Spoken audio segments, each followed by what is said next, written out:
Bien, volviendo atrás. Introducción del paradigma orientado a objetos. Veremos tres temas. En torno a esos tres temas rondarán estas 3 horas de trabajo.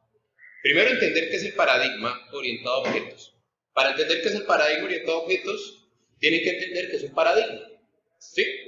Es la primera cosa que haremos. Luego veremos 4 conceptos que teóricamente se conocen como los pilares o los 4 pilares del paradigma orientado a objetos. Ya algunos nombraron por ahí, algunos, y 4 conceptos adicionales que son la preparación al código. Lo que vamos a ver es la teoría que soporta lo que implementaremos en código. Esta teoría aplica para cualquier lenguaje de programación: C++, Java, Python, C#, Visual Basic, etc. Entonces lo que ustedes van a ver les sirve independientemente del lenguaje que van a ver. Todo lo que ustedes ven y todo lo que percibimos los humanos son objetos. Nómbrenme objetos. La silla, el bolso, el marcador, etc. Pueden hacer una lista inmensa de objetos. Ustedes son un objeto. ¿Sí? Que los traten como un objeto está mal, pero son un objeto. Es un objeto persona. Ese objeto persona tiene unas características que veremos más adelante de qué se trata. Entonces, todos son objetos, todos van a ser objetos. Un trabajo. Vamos a tomarnos 5 minutos. 5 minutos. Y cada uno de ustedes va a buscar algo que se le venga a la cabeza. Lo primero que se le venga a la cabeza, algo del mundo real, del estudio, del trabajo, de la sociedad, lo que sea, y lo van a describir, lo van a describir. Entonces, si ustedes van a escoger un marcador, entonces un marcador es un objeto cilíndrico que tiene por dentro una tinta y que conecta con un pedacito de espuma y ¿sí? Es de plástico, es tal cosa. Cada uno coja un objeto cualquiera que se le ocurra y lo va a describir. Escríbanlo a texto, lo que sea, el objeto que se les ocurra. ¿Listo? 5 minuticos para eso. Bien, fueron capaces entonces ustedes de describir un objeto. Importante que recuerden que el objeto se describe en términos de sus características y de sus funciones. ¿En qué pensaron? Entonces, vuelvan a la mente ese objeto en el cual estaban trabajando. ¿Quién o qué es el objeto? Ya muchos dijeron, una motocicleta, una gorra, una torre, un lápiz. Cada uno encontró el quién o el qué como identificación. Encontraron qué caracteriza ese objeto. Entonces es negro, es redondo, cilíndrico, cuadrado. Encontraron qué color tiene, encontraron pronto cuánto pesa, encontraron la edad, ¿sí? Encontraron las características. También pudieron haber pensado en cómo lo hace. Entonces el compañero nos describió la gorra y él dice que con lo que tiene al frente protege del sol, ¿sí? Eso es una funcionalidad que esa gorra tiene. Algunos no lo hicieron, otros seguramente sí, pero también en los objetos ustedes pudieron haber identificado cómo se relaciona un objeto con el otro. Por ejemplo, cómo se relaciona las llantas con la moto. ¿Sí? Se complementan. Una moto sin llantas pues no anda, ¿cierto? No tiene sentido. También identificaron cómo se comporta y no sé si pensaron en el objeto y encontraron esa última pregunta: ¿siempre se comporta igual? ¿Sí? Ella nos decía que la silla tiene muchas funciones. La silla sirve para que uno se siente, pero también sirve para otras cosas, ¿no? Para que uno ponga algo sobre ella, ¿sí? Para que uno se pare sobre ella a bajar un poquillo, entre otras funciones. No se diseñó para eso, pero se usó para eso. Entonces, cuando piensen en objetos, que vamos a pensar mucho en objetos en estas semanas, traten de contestar esas preguntas que ven. ¿Quién o qué es el objeto? ¿Qué lo caracteriza? ¿Cómo lo hace? ¿Cómo se relaciona con los demás?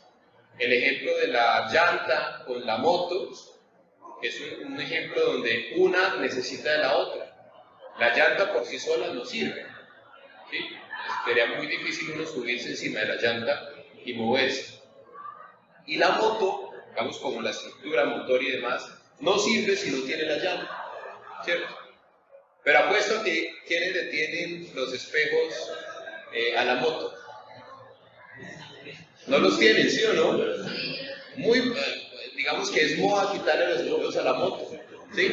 Quiere decir que la relación, aunque es necesario los espejos en la moto, no la hace indispensable. ¿Sí? Es indispensable porque no, usted no puede ver para dónde va a adelantar y venga contra el andén, pero puede funcionar, funciona sin eso. Entonces hay relaciones que son obligatorias, como las llantas o lo demás, y hay relaciones que no son obligatorias, que son opcionales. En el ejemplo que poníamos de la factura, ¿qué es obligatorio en la factura? El precio, los ítems. Pero por ejemplo, algo que no sea obligatorio en una factura, usted podría pensar en las cláusulas de devolución. Dice, no están aquí en la factura, están en la página web. ¿Sí? O el cliente necesita para la contabilidad. Bien, entonces cuando hablamos de objetos, pensamos en esas tres cosas. Ahí hemos hablado de paradigma orientado a objetos. Ya hablamos de qué son los objetos. Ahora tratemos de contestar una siguiente pregunta que se las hice un tiempo atrás. ¿Qué es un paradigma? ¿Se acuerdan? Ahí ya les puse la respuesta. Es un patrón, un ejemplo o un modelo de conocimiento. Podríamos pensar que es una forma de pensar, una forma de hacer las cosas. Hablando específicamente en programación, la siguiente diapositiva nos va a decir específicamente en programación orientada a objetos, ¿qué significa paradigma orientado a objetos? Entonces un momentico para que lo lean. Esta es una definición un poco más empírica, es decir, yo la escribí basado en lo que he aprendido, pero hay unas definiciones un poco más teóricas que vamos a encontrar, van a encontrar muchas. Esta es una de las que me pareció más fácil, especialmente el primer párrafo. Es un conjunto de prácticas que definen un estilo de programación, es decir, es una forma de programar pensando en descomponer los problemas en partes pequeñas y esas partes se van a llamar objetos. Hemos encontrado, nosotros los humanos percibimos las cosas como si fueran objetos. Las mesas, las sillas, los computadores, los carros, las cuentas bancarias, etc. Y de manera consciente o inconsciente a veces, los organizamos, los clasificamos y los relacionamos entre sí. ¿Sí? Lo que pasa es que cuando ya el problema de software nos lleva a pensar, ahí ya la cosa toca dar un poquito más de análisis. Pero seguro que si yo les pongo a describir las partes de un computador en términos de características de funciones, ustedes lo pueden hacer. ¿Sí? Si lo pueden pensar, lo pueden programar. Falta saber cómo, pero lo van a poder hacer. Lo van a poder hacer. Entonces son dos conceptos que no se les puede pasar por alto. Todo ese tema del paradigma orientado a objetos está resumido en 4 grandes pilares. Ahí me perdonan la letra que está un poquito chiquita, la de los lados. Pilar número 1, en la parte superior, abstracción. Pilar número 2, al lado derecho de ustedes, encapsulamiento, abajo la herencia y al otro lado el polimorfismo. Son 4 conceptos que son la base teórica de la programación orientada a objetos. Vamos a ver el primero y les voy a dar un momentico para que lo lean, lo interioricen. Yo se lo voy a leer. La primera palabra que aprendemos es abstracción. Abstracción. ABS. Abstraer. Viene del verbo abstraer. Significa o es la identificación de las características y un comportamiento y el comportamiento de un objeto. Ustedes ya lo hicieron. Cuando identificaron sus objetos, ustedes hicieron una abstracción de lo que ese objeto es, tiene y cómo se comporta. Sin saberlo, ustedes ya hicieron la primera parte del paradigma orientado a objetos, que es ser capaz de abstraer las características y el comportamiento de un objeto. Esta es la forma fácil, la primera. La forma un poco más teórica es la de abajo, la que se las pongo más pequeña y en negrita. Dice que la abstracción es la capacidad de un objeto que le permite representar las características esenciales de ese objeto sin preocuparse de las características restantes o de las características no esenciales. Entonces, hay características que son esenciales de un objeto, son fundamentales de un objeto. Si ustedes describen una silla, pues seguramente van a describir el material de la estructura, el material de donde uno se sienta, el material del espaldar, pero hay cosas de la silla que seguramente no describen. Por ejemplo, pudieron no haberse notado, fijado, que las paticas tienen un pedazo de plástico para que no raye la baldosa. Puede pasar desapercibido. De manera que uno mentalmente toma las características esenciales y no se preocupa de las características internas. Por ejemplo, en la descripción de la moto, no sé si contó cuántas válvulas tiene el motor. ¿Cierto? A veces eso no puede que no sea esencial. O no sé si habrán contado, no sé, el tipo de aire que se le echa a las llantas. Hoy en día le echan aire normal, y le echan nitrógeno, y le echan objetos. Entonces hay características esenciales y características no esenciales. La abstracción, entiéndanlo como eso: identificar características y comportamiento de un objeto. Para practicarlo, vamos a describir, cada uno va a describir esos tres objetos: una moto, un gatico y un televisor. Entonces describan las características y el comportamiento de esos tres objetos. Por aparte, no tiene que ver uno con el otro. Entonces describan cada uno de ellos. Y ya los vamos a leer. Con eso entendimos entonces el primer concepto. ¿Cómo se llama el primero? La abstracción. Tomar las características del objeto y tomar el comportamiento del objeto y ser capaz de describirlo, entendiendo que una cosa es decir que el gato tiene un color de ojos, esa es la característica, el color de los ojos, y este gato que está en la pantalla es un gato de ojos azules, pero todos los gatos tienen como característica el color de ojos.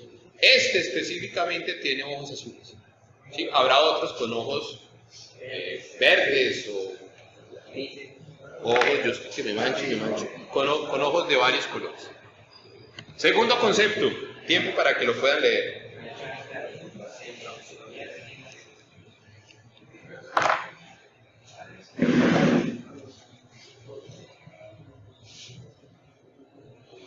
Segundo concepto, encapsulamiento. Una vez hicieron la abstracción, ustedes fueron capaces de identificar unas características fundamentales visibles del objeto. Pero hay unas características que son internas, que son propias, digamos, reservadas de ese objeto y que no son accesibles desde el público, desde el exterior. Me explico. Ustedes vieron el gato, ¿sí? El gato tiene un comportamiento que se llama maullar, pero ¿alguien se ha puesto a pensar qué hace un gato para maullar? No, ese comportamiento está por fuera de la visibilidad que tenemos nosotros de entender cómo un gato maulla. Un veterinario seguramente entiende.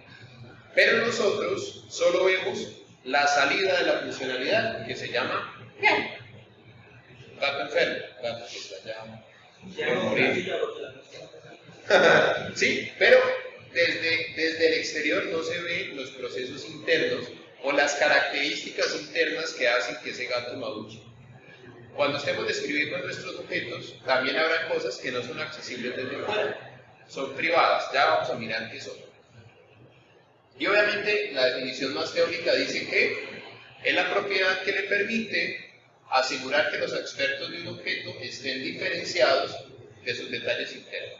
Entonces, nosotros vemos los detalles externos, el color de los ojos, el tipo de pelo, vemos la raza, pero las partes internas de ese objeto gato no las conocemos a profundidad.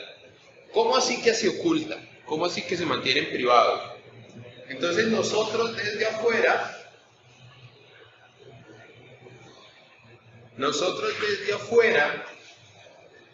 vemos qué hace cada uno de esos objetos. Es decir, usted sabe qué hace una moto, ¿sí o no? En unas funciones. Usted sabe qué hace un televisor. Usted sabe qué hace un gato, pero no sabe cómo lo hace.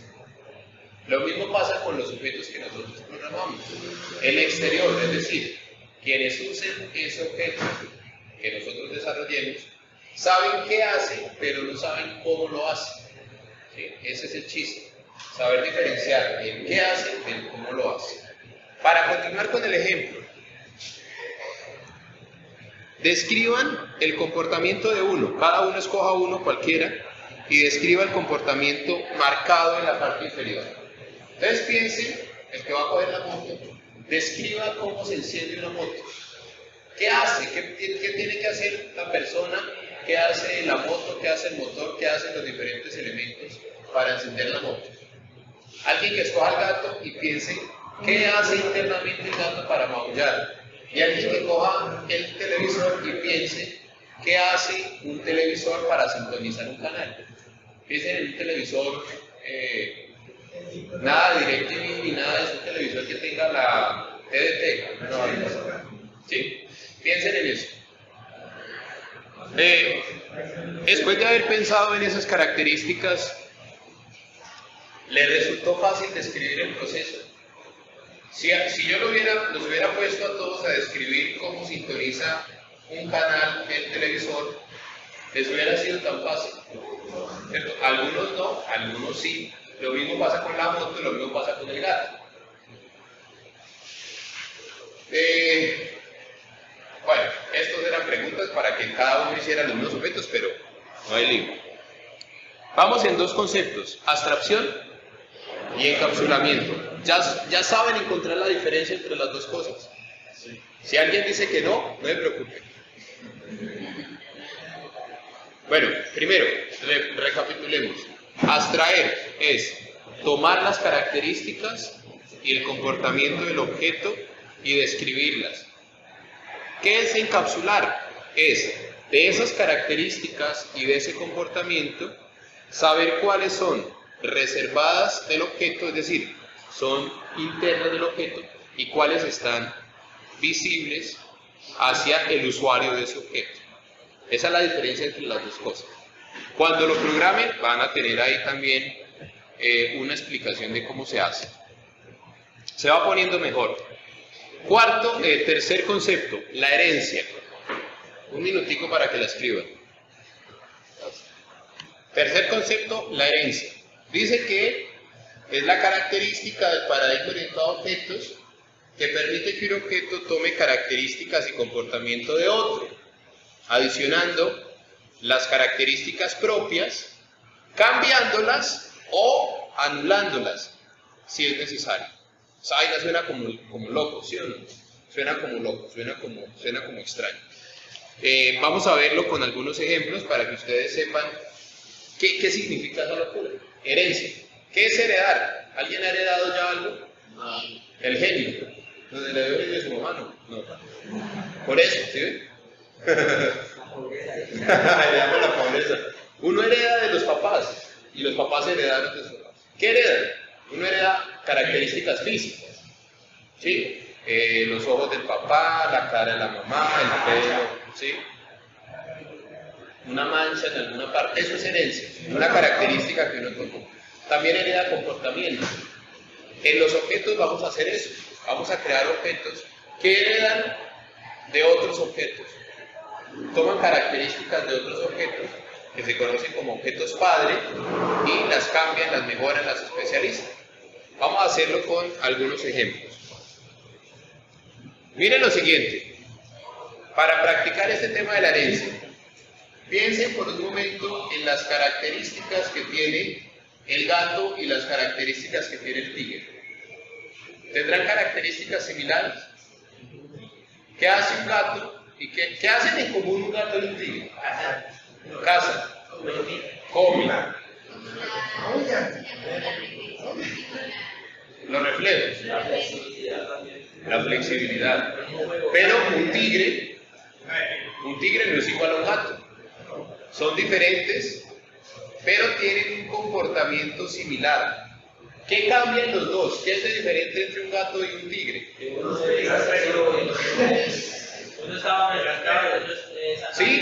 el gato es doméstico. El tamaño. Sí, claro, un gato tenga un tamaño y un tigre sería terrible. ¿Qué características son diferentes? También, sí, ¿no? ¿Qué hay de diferente en los dos? El estado, ¿no? Hay uno salvaje y uno doméstico. El estado es diferente. ¿Qué más? Color de piel. Color de pelaje. ¿Sí? Ahora miren el de abajo. Miren el televisor. El televisor que... Los dos televisores. ¿Son iguales? Claro. ¿Tienen? No tienen la misma forma, no tienen la misma tecnología, no tienen la misma funcionalidad, porque el de allá, si ven ahí hay Netflix, y van a de Netflix al otro. ¿Sí? Pero dura más este que el otro. Tiene un control, claro, este puede durar 30 años y el de allá por ahí 2. Miren que ustedes encontraron características comunes del gato y el tigre. ¿Sí? Si yo les pusiera a decir, reúnan las características del gato y del tigre y sáquenlos en un objeto o en una clase aparte, ya lo vamos a llamar clase, ¿cómo podría llamarse eso de lo que tigre y gato heredan? ¿Ah? ¿Qué es eso? Ah, bueno, eso es lo principal. Eso está por allá atrás. Pero el tigre, el gato, el puma, el león, la pantera, ¿qué son? Son felinos. Ustedes encontraron la palabra mágica. El felino. Tenemos varias clases de felinos. Tenemos el gato doméstico, tenemos el tigre y tenemos muchos otros. Y seguramente hay unos que dependan del tigre, hay otros que dependan del gato. Pero si ustedes ven, el felino describe unas características comunes a todos los felinos, a todos. Y cada uno de los tipos de felinos, de los heredados de esa clase, hacen cosas especiales, hacen cosas diferentes. ¿Sí? Por ejemplo, no es lo mismo la velocidad de una pantera a la velocidad de un tigre. ¿Sí o no? No es lo mismo la capacidad de morder, la fuerza de la mandíbula de un tigre a un gato. Sería peligrosísimo acariciar un gato que tuviera esa fuerza. Entonces miren que hay una clase base que define unas características comunes para los dos elementos. Lo mismo para el televisor. El televisor, hay un televisor a blanco y negro, de Smart TV, de 4K, no sé qué, pero tiene unas características de un comportamiento arriba en una clase que se llama televisor, que es igual para ambos. Eso es la herencia. Ser capaces de identificar estos objetos, lo que comparten en común pertenece a un nuevo objeto, a una nueva cosa. Ya vamos a ver cómo le llamamos a eso. Bien. Es que por ahí suena más fácil. Bien. Cuarto y último, y el más interesante de todos, polimorfismo. Escríbanlo por favor, un par de minutos. El polimorfismo es la capacidad de un objeto de definir diferentes comportamientos que se ejecutan según los parámetros que reciban y el nivel de herencia al que se refiere. Eso suena loquísimo, pero lo vamos a definir con un ejemplo, que lo veremos en la siguiente diapositiva. Dice, es definir un mismo método en varios objetos de diferentes clases, pero con distintas formas de implementación. Son dos conceptos teóricos que con el pasar de los días ustedes van a aprender a asimilar. Por ahora, váyanlos repasando seguidamente, que cuando ustedes vean el tema van a decir, ah, era tal cosa. Para entenderlo se me ocurre un ejemplo. Piensen en el gato y el tigre tienen una función que se llama morder, ¿sí o no? El gato y el tigre muerden, pero da lo mismo que lo muerda un gato que lo muerda un tigre. ¿Por qué? Porque la funcionalidad interna que tiene la función morder del gato es diferente a la funcionalidad interna que tiene la función morder del tigre. ¿Sí o no? Si uno lo muerde un gato, pues duele, pero no va a perder una mano, ¿no? Pero si usted no muerde un tigre, seguramente que va a doler mucho más y se va a ver un poquito más en apuros. Ambos, gato y tigre, tienen una función que se llama morder. ¿Sí o no? Los dos. Pero esa función trabaja internamente de manera diferente porque está definida en función de las características de cada uno. ¿Por qué el gato muerde más pasito que el tigre? Pues porque es más chiquito, ¿no? Tiene menos músculos en la mandíbula, los dientes son más chiquitos, entre otras muchas características. Eso es polimorfismo. Pero miren que esa función morder también funciona de manera diferente entre si el gato va a morder un venado para comérselo, a si el gato va a cargar una de sus crías para transportarla de un lado a otro. Eso me parece sorprendente. Es capaz de morder, de agarrarla con los dientes, con tal delicadeza que no lastima a la cría. La está mordiendo porque tiene que cerrar la mandíbula para poderlo llevar. Ahí en la foto de abajo se ve, no lo está matando. No, lo está llevando cargado. La misma función, morder, está funcionando de manera distinta entre morder un venado y morder a su cría. Eso es polimorfismo. La funcionalidad que tiene definida esa clase funciona diferente según los parámetros que recibe y según el objeto que sea, si es un gato, si es un tigre.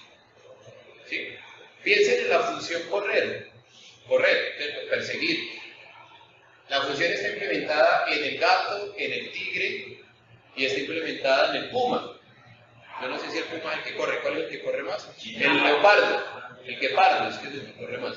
La función está implementada en los tres. ¿Pero cuál corre más rápido?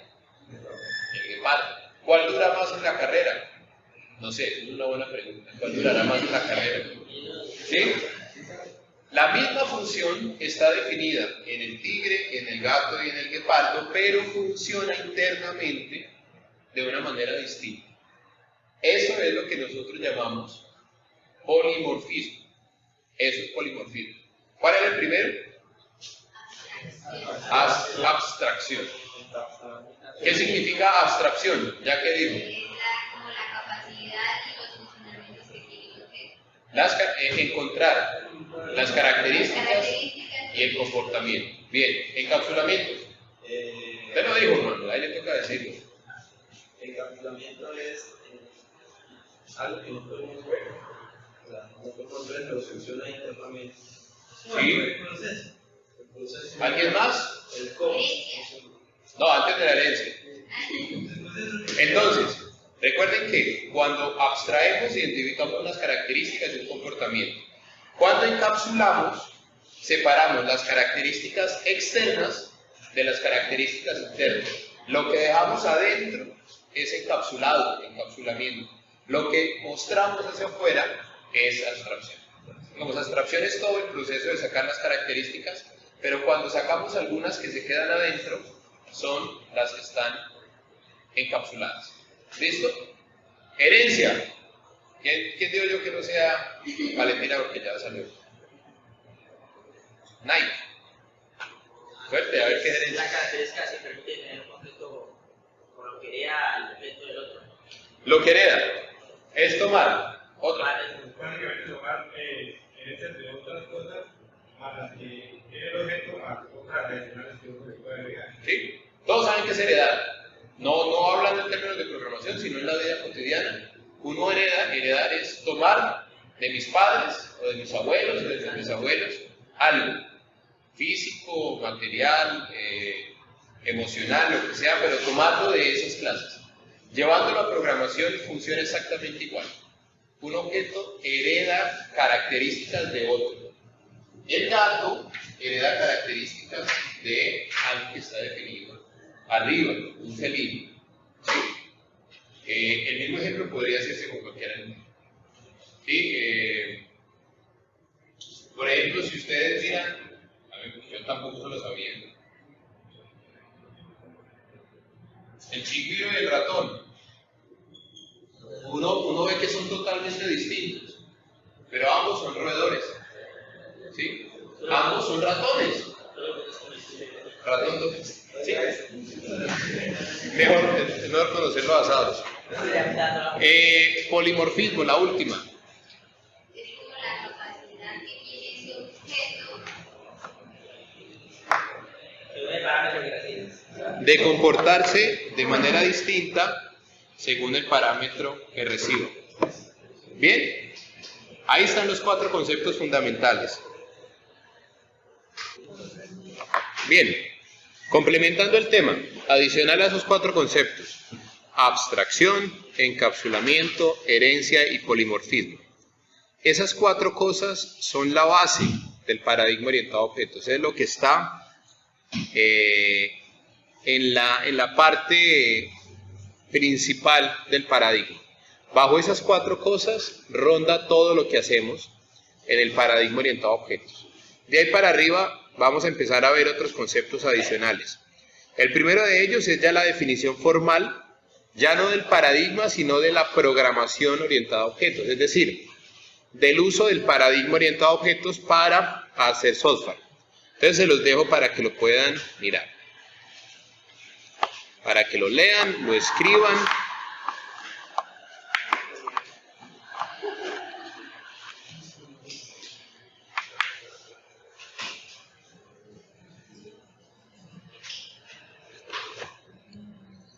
La programación orientada a objetos es una forma de programar. Ya ustedes saben que hay muchas maneras de programar. Vieron antes, seguramente, la programación estructurada y secuencial. Son 2 maneras de programar. Hay otras: programación orientada a eventos, programación orientada a aspectos, entre muchas otras maneras. Sin embargo, la programación orientada a objetos es hoy en día una de las más usadas. Nació cerca de los años 80, básicamente porque estaban haciendo una simulación del comportamiento de unas naves, de unas aeronaves, de unos aviones, y en las formas tradicionales de programar no fueron capaces de representar todas las interacciones que habían para que una nave se comportara de una manera especial. Entonces dijeron: oiga, ¿por qué no nos creamos algo que nos permita representarlo mejor? Y eso, con el pasar de los años, se convirtió en un paradigma de programación orientado, lo que llamamos hoy es paradigma orientado a objetos.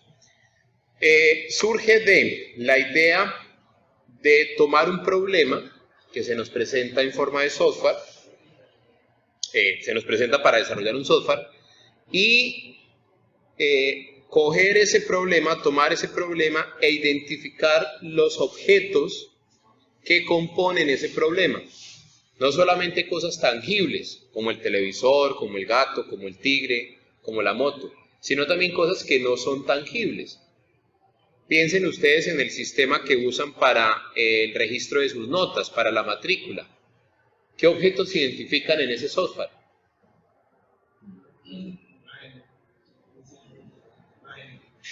¿Cuál?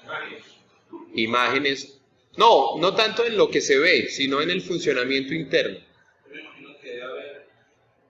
Una base de datos. Una base de datos. Sí, no piensen en cómo, no piensen en la parte visible, sino en los objetos. ¿Qué objetos se identifican en todo ese proceso en el que usted llega y dice, yo voy a tener estas materias en este horario? Luego aquí la ingeniera dice, esa materia la va a dictar tal profesor. Luego ustedes hacen una matrícula, ya pagan su matrícula financiera. ¿Qué objetos se identifican ahí? La asignación de horas que nos dan a nosotros los profesores o las que les hacen a ustedes. Miren que hay varias. La materia es un objeto, es una clase, que ya vamos a mirar la diferencia entre clase y objeto. ¿Ustedes tienen cuántas materias? 7, 6, 8, 5, ¿sí? Cálculo, física, álgebra, programación, orientado a objetos, desarrollo móvil, desarrollo web, bases de datos. Cada una de ellas es una materia, es un objeto, materia. ¿Qué características tiene una materia? Esta asignatura, ¿qué características tiene? La hora. La duración, ¿cierto? Dura 3 horas. ¿Cuántos créditos? Entonces, una característica de la materia es la cantidad de créditos. Tiene 3 créditos. ¿Cuántas horas presenciales? 3. ¿Cuántas horas de estudio independiente? 6. ¿Sí ven? Ya identificaron características. Nombremos en ese caso otro objeto que no sea la materia. ¿Ustedes qué objetos serían dentro de ese sistema? Ustedes serían estudiante. ¿Qué características tiene un estudiante? Esa es una característica de la carrera o del semestre, el valor del semestre o el valor del crédito. Pero usted como estudiante, ¿qué características tiene? El código, el nombre, el apellido, la dirección, el correo, el teléfono, la edad. ¿Sí? Son características suyas como estudiante. ¿Qué características debo tener yo como profesor? Yo tengo un carnet, entonces mi número de carnet, mi nombre, mi apellido, mi correo electrónico, mi teléfono. ¿Qué otra cosa? Mi título, ¿cierto? Mi experiencia. A mí me asignan unas materias que voy a dictar, a ustedes les asignan unas materias que van a ver. Entonces, si ven que entre el estudiante y la materia hay una relación, un estudiante ve una o muchas materias. Una materia es vista por ¿cuántos estudiantes? Por muchos. Un profesor da muchas materias. Una materia puede ser dada por muchos profesores, entendiendo que hay otro objeto que se llama grupo. Entonces tenemos el objeto estudiante, el objeto profesor, el objeto materia, el objeto grupo, el objeto semestre, el objeto carrera, el objeto horario, que es la reunión de varias materias. Entonces ahí estamos identificando, en ese gran problema, identificamos diferentes objetos y las características. Hay un concepto que usamos, digamos, que son sinónimos: propiedad, característica y atributo. Entiéndanlo como lo mismo, por ahora. La propiedad de un objeto es lo mismo que la característica y es lo mismo que el atributo. Por ahora, en C# cambia un poco, pero por ahora es lo mismo. Y el comportamiento es la funcionalidad o son los métodos que tiene, ¿sí? Entonces, cuando estamos desarrollando software orientado a objetos, pensamos en los objetos que forman ese problema, o forman parte de la solución de ese problema, las características que tienen, o los atributos, y el comportamiento, ¿sí? ¿Qué comportamiento tiene un estudiante? ¿O qué funciones tiene un estudiante? Asistir, ¿cierto? Asistir a clase. Cuando hablemos de comportamiento, piensen en un verbo, ¿sí? Asistir. Aprender. Pagar. Usted tiene que pagar, ¿sí o no? Usted tiene que matricular unas materias. Usted tiene que, ojalá que no les toque cancelar una materia. Ustedes tienen, ojalá tampoco les toque repetir una materia, ¿sí? Esa no les va a tocar. Esperemos que no les vaya a tocar a ninguno repetirla. Surgen de aquí 4 conceptos. Clase, primer concepto que vamos a ver, que ya sigue en la diapositiva. Objeto, atributo y método. Salen 4 nuevos conceptos adicionales a los 4 que ya vimos, que son clase, objeto, atributo y método o comportamiento. ¿Listo? Con esos 4 conceptos, a partir de ahí, vamos a empezar a ver código. Esta va a ser de las pocas cosas donde ustedes no van a programar, pero de aquí en adelante es solo programar. Bueno, también con un poquito de ejemplo. Tiempo para que escriban esa definición. Primer concepto que veremos de esos 4. Recuerden que eran clases, objetos, atributos y métodos o comportamientos. Decimos que una clase es una plantilla para definir las características y acciones que desempeña un objeto. Y les pongo un ejemplito en la parte de abajo. ¿Por qué les pongo el ejemplo? Porque vamos a utilizar mucho esa notación que ustedes ven. ¿Sí ven que hay un rectángulo partido en 3? Sí. El nombre, arriba las características y abajo las funciones. Vamos a utilizar mucho esa notación, ¿sí? Es una forma gráfica de representar el software. Esa forma se llama UML. La verán en algún momento. Por ahora me interesa solamente que entiendan que así, con ese rectángulo partido en 3, vamos a representar una clase. Hemos trabajado en clases, sin que lo sepan. Toda esta charla que tuvimos está basada en las clases. La clase gato, la clase tigre, la clase televisor, la clase moto, la clase gorra, la clase lápiz. Todo eso son clases. ¿Por qué? Porque definen unas características y unas acciones, ¿sí? La clase marcador. La clase marcador tiene una particularidad, y es que yo aquí tengo, ¿cuántos marcadores? 3. ¿Son iguales? Todos son diferentes, pero los 3 son un marcador, porque tienen características iguales. Mire que todos, bueno, no iguales, tienen características que se llaman igual, tienen un color de la tinta. ¿Y qué diferencia a los 3? El color de la tinta y la marca, entre otros. Entonces, una clase es esa plantilla. Lo que, cuando se le dan valores a sus atributos, es lo que vamos a conocer como un objeto. Entonces también les doy un minuto para que, si quieren escribir esa definición, lo puedan hacer. Básicamente, esa palabra la van a encontrar mucho. Un objeto es una instancia. La definición fácil: si en un examen les pregunto qué es un objeto, sin miedo, sin dudarlo, ustedes escriben: es una instancia de una clase. Ya lo saben escribir, ahora tenemos que entender qué significa que es una instancia. Entonces, un objeto es una instancia de una clase. Fácil. Instancia de una clase. 4 palabras que les pueden salvar la vida en un examen. O quiz también. Oiga, está buena la idea. ¿Qué significa? ¿Qué significa? Que se le dan valores a los atributos definidos en la clase. Se le dan valores definidos, se le definen unos valores a los atributos que esa clase tiene.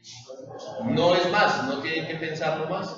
Se le dan unos valores a los atributos que esa clase tiene. Si ustedes miran en la diapositiva anterior, pusimos la clase lavadora. La clase lavadora tiene 3 atributos: marca, modelo y capacidad. Esos son los atributos. ¿Qué convierte una lavadora, una clase, en un objeto? Darle valores a esos atributos. Entonces está el atributo marca. El valor que le damos al atributo es la vapa, una marca bien extraña. Capacidad 5. Y el estado es que está enjuagando. Eso es un objeto. Haciendo el mismo ejemplo del marcador, estos 3 marcadores pertenecen ¿a qué clase? A la clase marcador. Y tienen características, tienen color de la tinta. Entonces rojo, negro y azul.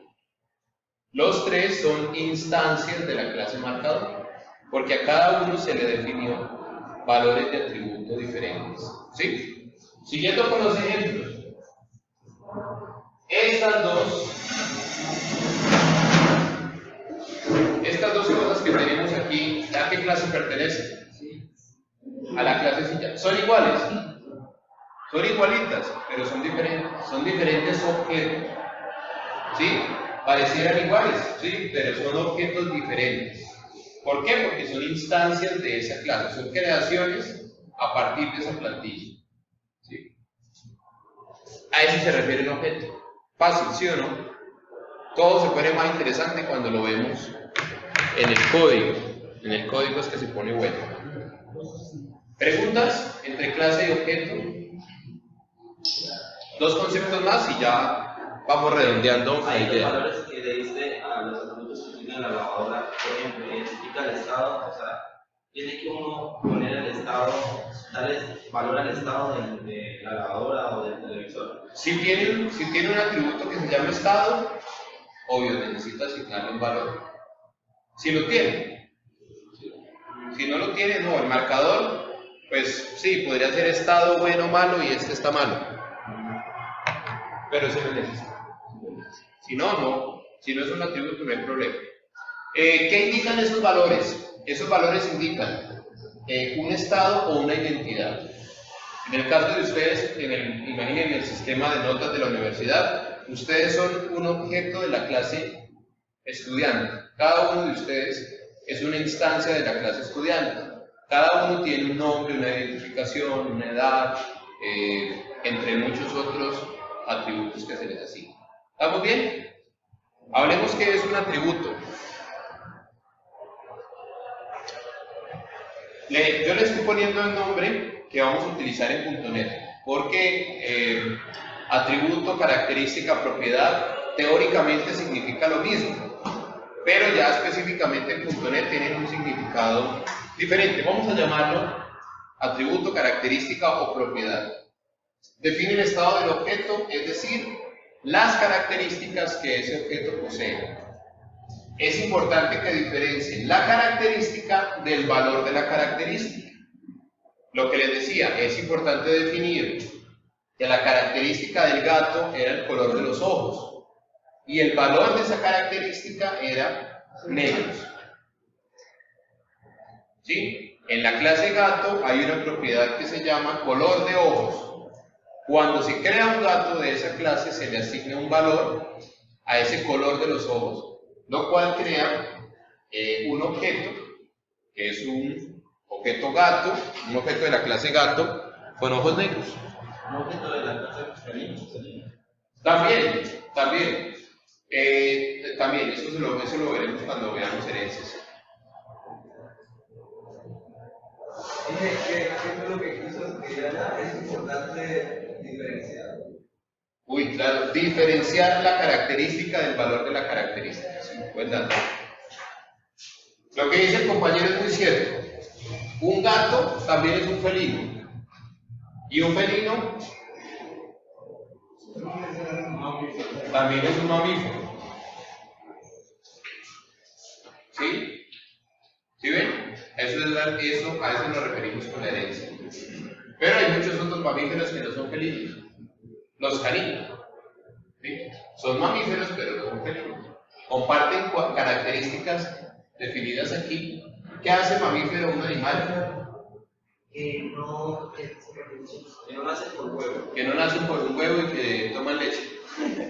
Sí, más o menos. Eso es lo que entienden. Pero miren que un mamífero y un canino heredan, el felino y el canino heredan del mamífero algunas características, pero implementan unas nuevas. ¿Sí? Un gato no puede ladrar, ¿sí o no?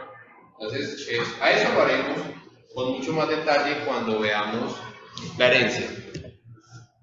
Y la penúltima diapositiva de la noche, para que tomen fuerza y ánimo. Los métodos. Entre paréntesis les pongo el comportamiento.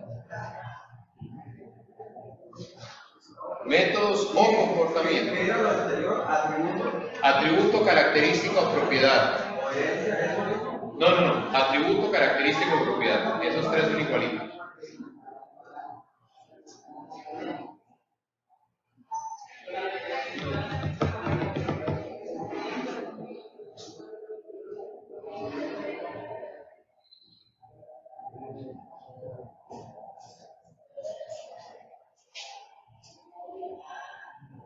A ver, cuando hablamos de un método, estamos hablando de las acciones que realiza un objeto, los parámetros que usa para ejecutarse y un resultado. Observen que el método se compone de tres cosas: el nombre de la acción, lo vemos ahí, los parámetros que recibe y el resultado de esa operación.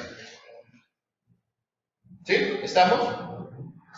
¿Qué significa esto? Por ejemplo, tenemos la función caminar. La función caminar. La función caminar es un comportamiento que puede recibir por parámetro un valor de distancia. Camine 20 metros. Y el resultado de esa acción de caminar es la ubicación nueva del objeto o del animal.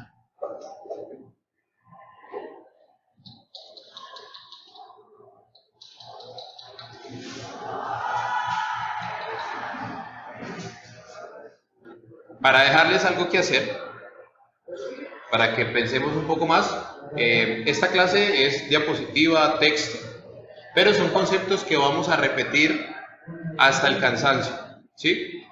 Precisamente por eso la grabé, porque sé que un compañero no llegó, entonces la va a necesitar, y sé que ustedes van a necesitar volverla a escuchar, ¿sí? Pues el audio no es un audio profesional, si estaba ya seguramente la calidad del sonido no va a ser la mejor, pero cualquier cosita es cariño.